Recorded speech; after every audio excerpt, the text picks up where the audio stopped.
Lately, Destiny's been less champion of reason and more protagonist in a Greek tragedy written by a Reddit thread. Simping so hard for couples at the time? Yeah, probably. Did you cover anyone's response to the drama like ABBA? On stream? No, I haven't. I don't know if I will for anybody's. ABBA's was easily the most cringe, though. But I know people like to suck them off my audience, so. It's just not, it's too cringe to watch a bunch of people psychoanalyzing and opining on my, on my life. Is super cringe. We get an N-word analysis. Did she say it? Made about Lav. In case you don't know, Kiwi Farms is a mess. The only reason I know this is because they say it in my thread. It's because they talk about it in my thread. And a lot of the people that post in mine also post in the other threads. Does he think I'm...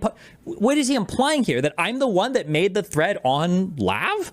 Or that I have, like, insider information that it's going up? Message board that is famous for doxing and harassing people they don't like. So by sending Destiny's community to her Kiwi Farms page, Destiny was essentially doxing her. To be clear, she didn't even have a thread up yet. Also, everything is permissible against Lav.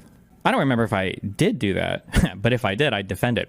Yeah, I would. But I don't think I actually did, so it bothers me that he bothers me that he makes that claim. Okay, whatever. Acting like a piece of evidence is invalidated simply because it was posted on Kiwi Farms is a blatant use of the genetic fallacy. This is true. Destiny knows this. He's just coping. Okay. And Destiny, we all know you use Kiwi Farms to dox 2 of your previous sexual partners. Does that include his mom? Got him. Wait, who is this referred to here? Who is he referring to here? One might be... Oh, I see. Okay. Yeah, the Anna one might be true. Who's the second one? Oh, he's including Lav in that? Do they even... I don't even know if they doxed Lav in Kiwi Farms. I don't remember. This is a long time ago.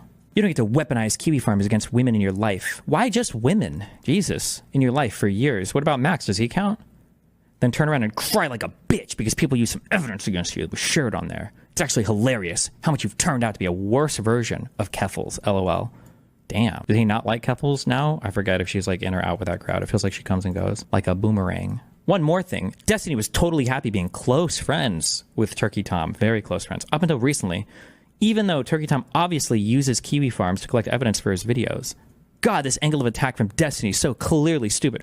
LOL. Listen. If you want to use Kiwi Farms to research shit or whatever, that's fine. I don't think there's necessarily anything wrong with that. That's never even been my complaint. My complaint is every, 2 years, when a whole bunch of haters end up on some Cope Express, and they're like, we got to do something about Destiny, then it's like, oh, let's retread every single piece of drama over the past 15 years. Like, okay, well, let's do this again. Like, it's just, cringe. You want to research from a KF thread, knock yourself out. This was simping so hard for couples. Why? Because his personal life, specifically his adventurous escapades, has collided with his public persona like a runaway train smashing into a clown car. The lawsuit in question? Oh, it's a doozy. Picture this: videos allegedly shared, uploaded to the internet's darkest corners, and then spread across sites like wildfire through a dry forest. The accuser, a streamer named Pizai, claims Destiny shared these videos, leading to her being doxxed on Kiwi Farms, a site so toxic it makes Chernobyl look like a wellness retreat. Destiny's response: a mix of defiance, deflection, and the kind of self-aware cringe that makes you wonder if he's secretly auditioning for a role as a tragic antihero. On stream, he's out here musing about the drama, throwing shade at Abba for what he calls the most cringe take, and grappling with accusations that he's weaponized Kiwi Farms against his exes. It's a lot. It's too much. It's the kind of chaos that makes you want to yeet your laptop into the sun and move to a cabin in the woods. But let's zoom out for a second. Destiny's not just a streamer, he's a cultural artifact. He's the guy who's been fighting the good fight against the alt-right since before it was cool, converting incels to left-wing politics with the sheer force of his logic. He's the liberal dream, a guy who can dunk on bigots while playing StarCraft and still have time to canvass for Democratic candidates in Georgia. But when your personal life starts looking like a soap opera scripted by 4chan, that halo starts to tarnish. And that's where Abba and Myron come in, two sides of a coin that's been dropped in the gutter of internet discourse. Enter Abba, one half of Abba and Preach, the YouTube duo known for their straight-talking, no-nonsense commentary on everything from relationships to red pill nonsense. Abba's the kind of guy who walks into a room and instantly makes everyone feel like they need to sit up straighter. His take on Destiny's lawsuit, let's just say it's less empathetic friend and more guy who's already writing the eulogy for your career. Destiny calls it cringe, and honestly, he's not wrong. Abaz's approach is like watching your high school principal lecture you about responsibility while you're just trying to sneak a vape in the bathroom. It's not that Abaz's wrong, it's that he's so right it hurts to watch. On stream, Destiny's practically frothing at the mouth about Abaz's response, calling it the most cringe thing he's seen, like Abaz out here narrating Destiny's downfall with the gravitas of Morgan Freeman in a true crime documentary. And here's the thing, Abaz not even saying anything revolutionary. He's just pointing out the obvious, that Destiny's lifestyle, with its open relationships and, creative video-sharing habits, was bound to bite him in eventually. It's the kind of take that's so safe it could be printed on a motivational poster in a dentist's office.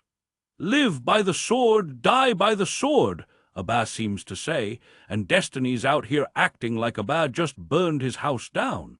But let's give Abaz some credit. He's not wrong. Destiny's been playing with fire for years, and now he's shocked that his hands are covered in degree burns. Abaz just holding up a mirror, and Destiny's screaming at the reflection like it's a personal attack. It's like watching a guy get mad at his GPS for telling him he's driven into a lake. How dare you point out my poor life choices? Destiny wails, while Abaz sitting there, sipping tea, probably thinking, I warned you, bro. And that's the crux of it.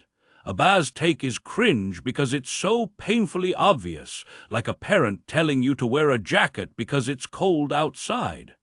You know they're right, but you're still gonna stomp out the door in a t-shirt just to prove a point. Now let's talk about Myron, the fresh and fit frontman who makes Abaz look like the Dalai Lama by comparison. Myron's the kind of guy who thinks alpha male is a personality trait and not a cologne you buy at a gas station. His response to Destiny's lawsuit is less a take and more a tantrum, a red pill rant that's equal parts bravado and desperation.